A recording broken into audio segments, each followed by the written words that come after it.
Okay, right. The camera bag itself, let me just go through it with you. Show you what the contents are. So the contents of the bag, you'll get a camera. Okay. You get 2 of these batteries, video batteries. You get a pair of headphones. You get this. Now this is something you won't be using, but it's just ignore it. It's in the bag. This is a radio mic system. All right, so that comes with the kit, but just as I said, don't feel you need to use it. All right, let's just leave that in there. Okay, there's a mains if you want to work off the mains directly. No, that's the wrong way around. That is actually the battery charger. Okay, so if you've got it overnight, you can charge up the batteries. All right. Then you've got the mains if you're working off the mains. All right. And you've got a little video light. If you've got 4 AA batteries, you can use the little video light that screws on the top, on the shoe on the top. Okay. We don't supply AA batteries, but if you want to use it, you can get some. All right. So that's quite a handy little thing. Something that Bernie's going to go through, which you will use, is this, which is your stick mic. Okay, you can see that it's for interviews, but it can be used for drama if you want to sort of plant it on set. You can actually use that for recording sound for a piece of drama. Okay, so that's that. As I said, Bernie's going to go through sound recording with you. So that's the contents of your bag. Okay. The camera itself. Well, first things first. All right. I don't know if somebody's brave enough to want to take it in turns to follow me as I go along. First things first. The lens cap. Now this is quite important because we lose lens caps, and it's very annoying. So something that you shouldn't do. All right. So this is not what to do.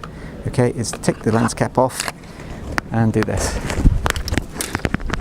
Okay, and then get on and do some filming. Don't do that. Okay. When you take your lens cap off, put it immediately in your bag. So even if you forget to put the lens cap back on, it's in the bag. Okay, and you won't get charged for it. Okay, so next thing to do is to put the battery on the camera. So you've got an arrow on the battery, and the arrow needs to be pointing towards the ground. Okay, so outwards, down, and then go in and then push down and it'll click. Great, brilliant. Okay, it's surprising. People don't seem to have a problem with the battery, but if I tell them to turn it on, that's when they have the problem. This switch around the side here took the last group about a minute to work out. All you have to do is push in the white button and then turn it from off to on. Now the next thing you need to do is to put the SD card in the camera. Okay, so there's at the back of the camera there's a little compartment that opens, all right, at the top, so you can see where I am. It opens up. So do it again. You guys are just at the top, that's it, right underneath the viewfinder, that's it. All right, so you'll see there's 2 slots, so put the card in the first slot. Yep, slot number 1. Once you've done that, close the compartment, that's it. And that's it, your SD card's in. Okay, so I'm going to take you around the camera now, okay? So, first things first, on the top here, you've got your zoom control, okay? So you can zoom in, zoom out. Tell you what, before I go there, let me show you what the actual screen is so you can actually follow it on the screen. Just under there it says pull, and if you pull that out, your little screen comes out. Okay, now I'll go back to the zoom. So you'll see that there's a little rocker switch. As I said, a rocker switch on this side, which you just zoom in or zoom out. You want to just do that so you can see what you're doing. Alright, so that's for your zoom. Alright, nice little feature there for journalists, that is. There's a Photoshop button. So if you're filming and you find something of particular interest, that will go into a written document afterwards, a little picture. You can actually press that Photoshop button and it'll take a picture of what you're filming. as well, and it'll be saved on your card as a JPEG. All right. So that's quite useful, as I said, if you're a journalist. Right. Okay. So going around the camera. Oh, you're recording. Hang on. Don't record just yet. That's fine. Okay. So going around the camera, you've got this compartment that opens up, and that's where you put your headphones in there. Okay. The one beneath it, don't bother with. It's just if you're doing some remote editing, you can actually use the camera as a player, but we're not going to do that, so forget that. Moving round, you've got a compartment at the back here. That's for your output cables to come out of, but you don't have any cables, so you can forget that as well. All right. SD cards, which we've done. You've got your battery, and you see there's a release button for the battery just above it. On the side of the back, there's a camera symbol and a playback symbol. Should be switched to the camera symbol. All right. Okay, so that's fine. It should be switched to the camera symbol. There she is. Yeah. Okay. And so that's camera mode and playback mode. It should be in camera mode at the moment because we're going to record. Later on, I'll show you what to do in terms of putting it into playback mode. Okay, but we'll come back to that. Okay, and then around the side, you've got these frightening array of buttons. But the good news is that you only need to know 2 of them. All right, so that's the good news. All right. First thing, it's not actually a button; it's actually a switch. At the bottom there is IA manual. Okay.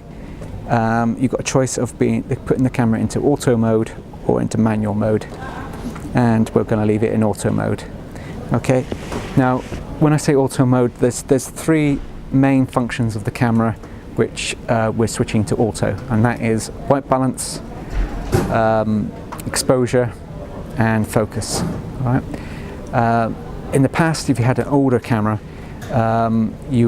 those 3 things you'll probably have problems with if you had it in auto mode. All right.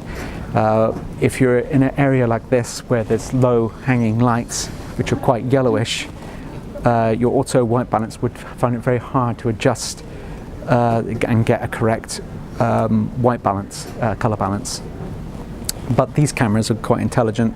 It's got a chip inside that compensates very well for the low light, for the low hanging lights. And the colour balance is actually quite accurate. If you look in the screen, you'll see that the colours are actually quite vibrant and quite true. So there's nothing to worry about there in terms of the colour balance. In terms of the exposure, it would have a problem. If you're filming over there, you've got your camera pointing there, it would sometimes have a problem with filming up against a window, a massive window like that. Because it'll try and work out whether or not it should be adjusting for the light outside or the light inside the room. But you'll notice, if you're looking in it, that it's actually coping quite well with the light inside the room. That's because the system chip inside has worked out that it's actually inside the building and not outside, and so therefore it's giving you the correct lighting for inside the room. So again, it's got round that problem. All right, so that's good. And the third issue, because that was exposure, the third issue was focus. If I was filming, say, you, and there was, I had a bit of, I had Sophie there actually on one side and you're sat there, but I want to film you, I don't want to film Sophie, I want her to be out of focus. And it was on autofocus. What used to happen is that the camera would get confused because it would try and work out whether or not to focus on you or focus on Sophie. So it would do what's called hunting, and it would just, you'll be in focus for a second and then you'll be out of focus, and then it'll come back in focus and again and out of focus, and it'll constantly do this, what's called hunting, and that'll look so unprofessional, but the video footage will look, pretty naff. So but with this, it's actually got the same sort of technology that you find in your iPhones, that it actually puts little boxes around people's faces, and it's actually telling you who it's actually focusing on. So if you actually point that, if somebody picks it up and points it at one of your team members there, you'll see that there's a box around their face. and that's telling you that they're in focus. Yeah, I'm in focus. I'm in focus. All right. So you can see that having it in auto controls, the camera's actually thinking for you, and it's doing a good job. So that's what I'm suggesting. If you were going 10 weeks on a 10-week course using these cameras, then we would obviously go through manual controls, but we haven't got that sort of time. So make sure that when you get the camera, because it's not guaranteed, that it's switched to auto, okay? And then you won't have any problems whatsoever. All right. So that's the one switch that you need to know. The other thing that you need to know is the menu button, okay? Now, unfortunately, that's something that we can't avoid, unfortunately, is that you're going to have to go into menu when you take the camera out for the first time. Reason being is that there's two things that you have to do before you start recording, okay? One of them is do something called formatting the card, okay? Now, we've put an SD card in there, okay? Now, the only two times that you actually format a card is one, if you've just bought it, okay? Or two, you're using an old card that you've used for some other purpose, perhaps. You've used it on another camera, digital cameras, taking pictures, taking audio, anything like that, or in another video camera, all right? So it's got footage on there that you don't want to keep, all right? You're going to use it for this camera now, all right? So those are the two times that you need to format the card, okay? The only time that you don't format the card is if you've been filming the day before and you've got footage on there that you don't want to lose, all right? And then you don't format the card. If you've got footage from a digital card, I don't want to confuse you, but if you've got card from a digital camera or audio recorder or something like that on the card which you want to keep, go and buy another card, all right? Because the card has to be recognized by the camera. So what happens during the process of formatting is that it wipes the card, but it also puts a layer which we call a codec, all right? It's like a code onto the card, okay, all the way through, and it means that the camera can recognize the card when it's writing to it, all right? When I say writing, it's record. That means recording, all right? Recording to the card, okay? So that's the reason why we format it. So to format, you press the menu button, and you'll notice that my camera makes a little noise, all right? Some other cameras don't. We've turned the annoying little beep off, okay? But you go into other function on the menu. By the way, it's touch screen. I forgot to mention that last time. It's touch screen, okay? On the top there, you've got format card. So if you press format card, and then it asks you which slots you want to format it. So we want SD card 1. Okay, you got that far? Yeah. And it says, do you want to format the card? And we say yes. Then it says, are you really sure? And it says, yeah, we want to continue. All right, so there's no mistake there. You've got to be determined to format your card, okay?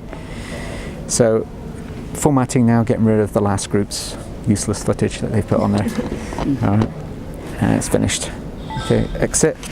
Now, you know when you go into a supermarket and you're looking for, I don't know, a can of baked beans, right? And you go to where they sell the baked beans, and there's like so many different brands. All right, it's not just Heinz; it's everything. It's got different companies making baked beans. All right, which one do you pick? You know what I mean? Some people will go with Heinz because that's more guaranteed. They've got an established brand, happy with that. Some might go for a cheaper knockoff, you know, Tesco's version or something like that. All right, so there's so many different brands and you're confused and you don't know what to go with. Well, it's a bit like that with record formats, okay? So if you press the menu button, okay, and once you've done that, press the record setup.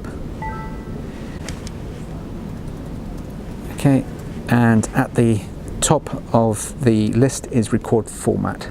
So if you press the record format button, on the menu, record format. Okay, and you'll notice that you've got 8 different formats that you can choose. All right, so which one do you go for? Well, there is easy way of isolating which ones to go with. First of all, you want to go with the top ones because you've got the best quality. Okay, so 1080 50 is the ones that we're going to go for, and there's two of those. All right, but that's the ones we're going to go for. 1080 is the size of your frame. Okay, that is high definition. Okay, so everything you're going to record is in high definition. All right, so that's 1080. 50 is relating to the frames per second. Okay, so we want to leave those at frames, 50 frames. Okay, so not to go over your head with all this. All right, we have to choose. Are we going to choose the 50p or the 50i? Okay, interlace, and you only really pick that format if your footage is going to end up being edited and going onto a DVD that's going to be shown on a television screen. Okay, because television screens handle the interlaced pictures. Okay, but they don't handle progressive scan in the same way. All right. 50p, as I said, P I just mentioned, progressive scan. Okay, that's what it stands for. Okay, that is ideal for video files on a computer screen, so something like YouTube. Okay, so if that's where it's going to go onto the computer to come out via YouTube or Vimeo or something like that. Okay, then you use 50p. All right, progressive scan. Okay, all right. So that's where you've got to make that decision. Is where ultimately your video is going to go at the end. The last group said that it's going to go as a video file on a computer, so they said they'll record in 50p. All right, but if you're, as I said, if it's going to end up on a DVD, go 50i. All right. If you make a mistake and you record in 50i, don't panic, because you can do something called de-interlace in the editing process, and that will change it to progressive. All right, by pressing the de-interlace button. Okay. But I know this is probably going over your head, but it's just want to reassure you that you can't get it wrong if you've got an interlace. However, the other way around, if you've recorded it in 50p, you can't change it back, all right, to interlace. All right, you can't do it the other way around. All right, so you're rather stuck with it there. It will play back on a TV screen, and it will play back okay. It's just that it won't look as sharp as interlaced pictures will on a television screen. All right. Anyway, there you go. So you have to make that decision. Once you've done that, you go back. All right. Now at this stage, once you've done all that, if you're not recording sound, you're ready to go. You can just press the record button, which is the red button, and to stop the recording, you just press the red button again, and that's it. Okay, that's your recording done. All right.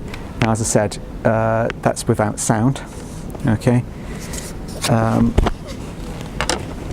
Where are the sound controls? Well, the sound controls are actually just behind this compartment here that opens up, and you'll see that you've got two channels of sound.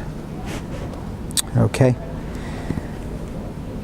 you've got two channels of stereo recording. Okay, now it's giving you the option here of using the internal microphone or two inputs for separate microphones to plug in. All right, the internal microphone is here. It's a rather cheap microphone that's been put on to the camera. Whatever you do, don't use it. It's not. It's just there for decoration, really. Okay.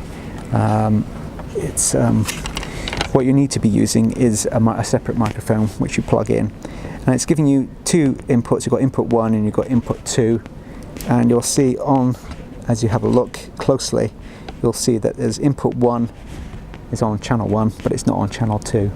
Right, but input 2 is on channel 1 and it's also on channel 2. Okay, so it's giving you the option there of having two microphones plugged in at the same time.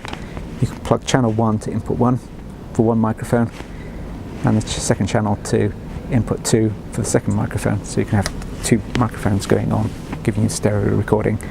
If you just want a mono recording, just the one microphone plugged in to the camera, plug it into input 2, switch both channels over to input 2. All right, So that's the switching on there. Okay, even though that's coming out on both channels, that's still a mono recording because you've only got one microphone being plugged in. All right, one mono microphone. Okay.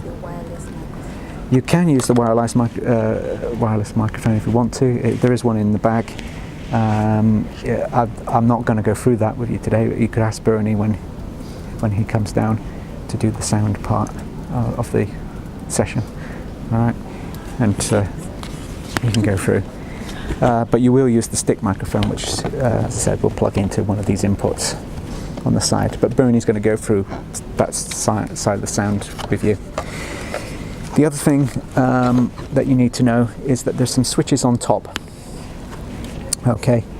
Now, all these switches, for your information, need to be switched to the right-hand side, right? And if they're not, especially the input switches, if they're switched to line, what could happen is that your microphone won't work when you plug in your microphone. Okay, okay, they need to switch over to microphone. Okay, so just make sure all the switches are switched to the right, basically. All right, and then you won't have any problems. Okay, so there we go. I've gone round the entire camera with you. Okay.